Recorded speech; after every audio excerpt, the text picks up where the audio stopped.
बड़ी खबर मिल रही है, वो आपको बता देते हैं। जहां नासिर जुनैद हत्याकांड मामले में जेल में बंद आरोपी मोनू मानेसर को जमानत मिल गई है। शनिवार की शाम जेल से रिहा किया गया। गांव पहुंचने पर मोनू मानेसर का स्वागत किया गया। मोनू मानेसर के वकील ने सभी आरोप गलत बताए। 2023 का भिवानी हत्याकांड है, जिसको लेकर ये बड़ी राहत यहां पर कही जा सकती है। गांव वालों ने देखिए कैसे स्वागत किया जब जमानत मिलने के बाद ये बाहर आया। बड़ी खबर है, महाराष्ट्र के उल्लासनगर में युवक पर पत्थरों और चाकू से हमला किया गया।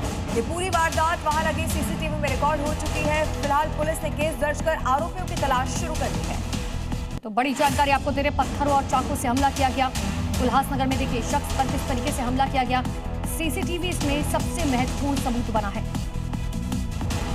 इसी सीसीटीवी के आधार पर बदमाशों की तलाश फिलहाल पुलिस कर रही है। ये तस्वीर एक बार फिर से जरा आप देखिए, कैसे एक शख्स को यहाँ पर ताबड़तोड़ हमला उस पर करते हुए ये बाकी बदमाश नजर आ रहे हैं। उल्लासनगर का ये पूरा मामला। देखिए कानपुर में पुलिस की बदमाशों के साथ मुठभेड़ हुई। लूट के वांटेड 3 बदमाश गिरफ्तार किए गए। 2 बदमाशों के पैर में यहाँ गोली लगने की जानकारी है। मौके से लूट में इस्तेमाल ऑटो, तमंचे, कारतूस और लूटा गया सामान बरामद हो चुका है। तो बड़ी जानकारी आपको दे रहे, कानपुर से जहां पर बदमाशों के साथ मुठभेड़ हुई है। और इसी दौरान 2 बदमाशों के पैर में गोली लगने की खबर मिली। लूट में इस्तेमाल जो ऑटो था उसको भी जब्त कर लिया गया है। 85 में पूर्व पार्षद के बेटे को बदमाशों ने गोली मार दी और इलाज के दौरान उसकी मौत की भी खबर सामने आ रही है। वारदात को अंजाम देने के बाद बैग छोड़कर यहां से बदमाश भाग गए हैं और बैग से कारतूस को भी बरामद कर लिया गया है। तो बड़ी जानकारी आपको दे रहे, देखिए 86 से पूर्व पार्षद के बेटे पर हमला किया गया। बताया जा रहा है गोली मारकर बदमाश वहां से भागते हुए दिखाई दिए।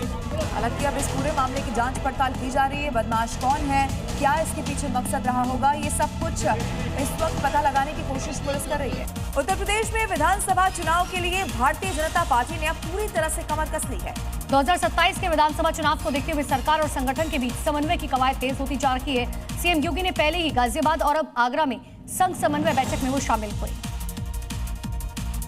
जहां संघ के पदाधिकारियों के साथ एक महत्वपूर्ण बैठक में सरकार के कामकाज पर जमीनी फीडबैक लिया गया। चुनावों के मद्देनजर कई अहम मुद्दों पर चर्चा हुई। बैठक का मकसद सरकार की योजनाओं के प्रभाव और संगठन के सुझाव को सीधे तौर पर समझना था, ताकि प्रशासनिक स्तर पर इसे ठीक किया जा सके। वहीं इस दौरान सीएम योगी ने आगरा में मेडिकल कॉलेज का तोहफा दिया। इसके साथ ही समाजवादी पार्टी पर जमकर हमला भी बोला।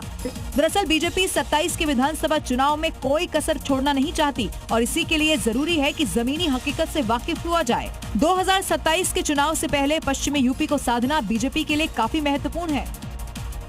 यूपीएससी सिविल सेवा परीक्षा 2025 के परिणाम में 301 रैंक को लेकर बड़ा विवाद सामने आया। एक ही रोल नंबर पर 2 अभ्यर्थियों ने दावा कर दिया, जिससे मामला चर्चा का विषय बन गया।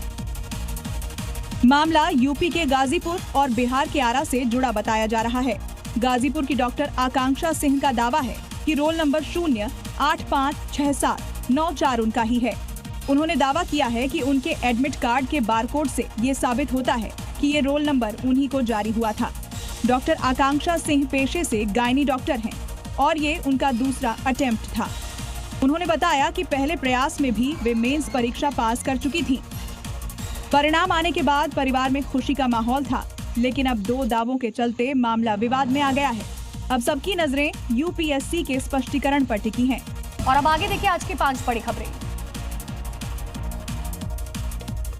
बिहार की सियासत में आज एक बड़ा बदलाव होने जा रहा है। मुख्यमंत्री नीतीश कुमार के बेटे निशांत कुमार आज दोपहर 1 बजे जेडीयू की सदस्यता ले लेंगे।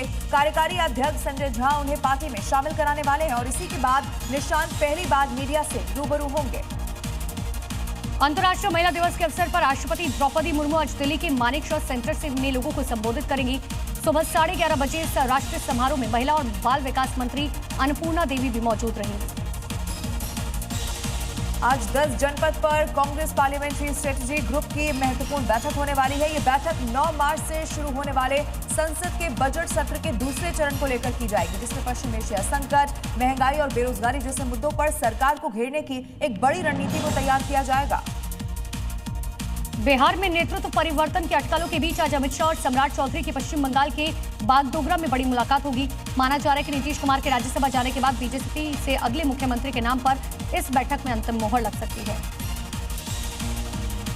और अंतर्राष्ट्रीय महिला दिवस के मौके पर आज ममता बनर्जी रसोई गैस की कीमतों में हुई बढ़ोतरी के खिलाफ कोलकाता की सड़कों पर उतरने वाली है। टीएमसी का ये बर्तन मार्च केंद्र सरकार की आर्थिक नीतियों और वोटर लिस्ट से महिलाओं के नाम काटे जाने के विरोध में आयोजित किया जा रहा है।